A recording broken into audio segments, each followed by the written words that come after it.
When Operation Harvest began, it looked like a miracle in motion. Military convoys that once carried weapons were now transporting fertilizers, irrigation pipes, and drones. Soldiers who used to read maps of enemy zones now studied maps of river flows and soil moisture. In just 3 weeks, they had cleared over 15,000 hectares of land, enough to feed 500,000 people for a whole year. The coordination was military level, organized, disciplined, unstoppable. One soldier, Sergeant Musa Zerbo, once led anti-terror patrols. Now he leads a 40-man farming team. When asked if he missed battle, he smiled and said, "This is still the front line. Hunger is the enemy now." His words spread across the country, becoming the unofficial slogan of the mission. The same soldiers who once defended villages with rifles were now defending them with seeds. The war for survival had changed, and this time the army was winning. For generations, Burkina Faso's biggest threats were drought, famine, and foreign dependence, not just war. Traoré saw that clearly. In one powerful speech, he said, "The next war will not be for gold or oil, but for food." His idea was simple but revolutionary. National security begins with food security. Guns can protect borders, but they cannot stop hunger. A hungry army cannot fight, and a hungry people cannot stay loyal. So he changed the rules of defense. The enemy now was hunger itself. By connecting the Ministry of Defense with the Ministry of Agriculture, Traoré created something new, a defense of the land force. These soldiers are trained not only to protect but also to plant. They guard the fields, not just the front lines. Every seed sown is a bullet saved. Every harvest gathered is a victory won without blood. In this new vision, farming is not just survival, it's strategy. For the first time in Burkina Faso's history, something extraordinary happened. An entire brigade of soldiers put down their rifles and picked up farming tools.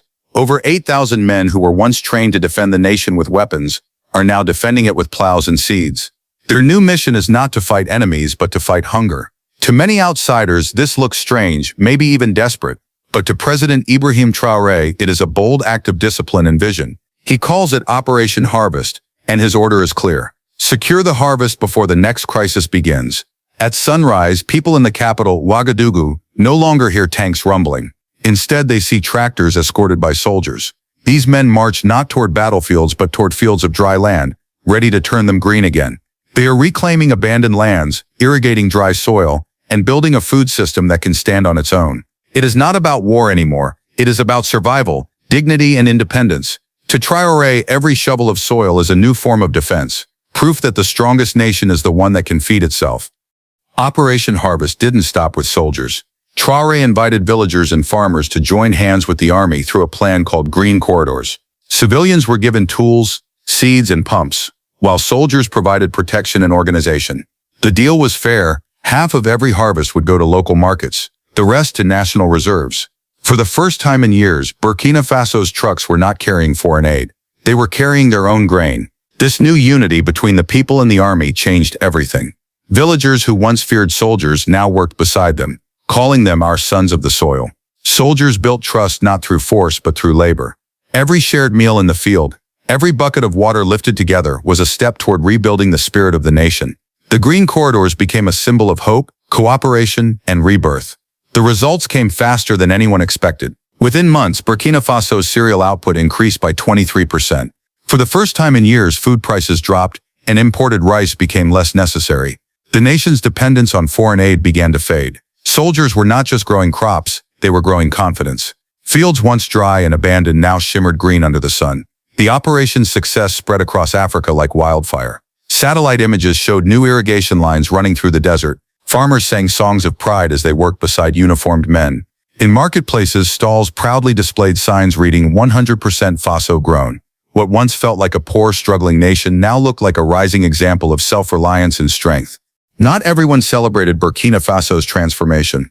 Western analysts called it militarized agriculture and said it would hurt private business. The IMF froze food security grants, saying the system lacked transparency. The European Union demanded more free market access, but Traoré's supporters saw these as signs that Burkina was finally standing up for itself. When you grow your own food, you control your own future, and that makes some powers nervous. Meanwhile, Russia and China praised Burkina's model as an example of true sovereignty. Neighboring countries like Mali and Niger sent observers to learn from it. Across Africa, leaders began asking the same question. Can we defend our nations with farms instead of weapons?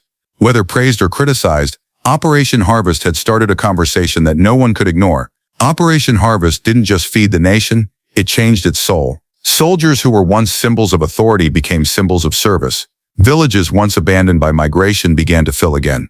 Crime rates dropped, schools reopened, and families returned. For the first time in years, the people of Burkina Faso believed that their government could deliver real results. Trust in leadership soared to over 80%. New laws were passed to protect the gains of the movement. The government created agro-security zones, areas managed jointly by the army and local communities. The phrase "freedom feeds itself" became a national slogan. On barns and buildings across the country, people painted another line: "They send aid, we send harvest."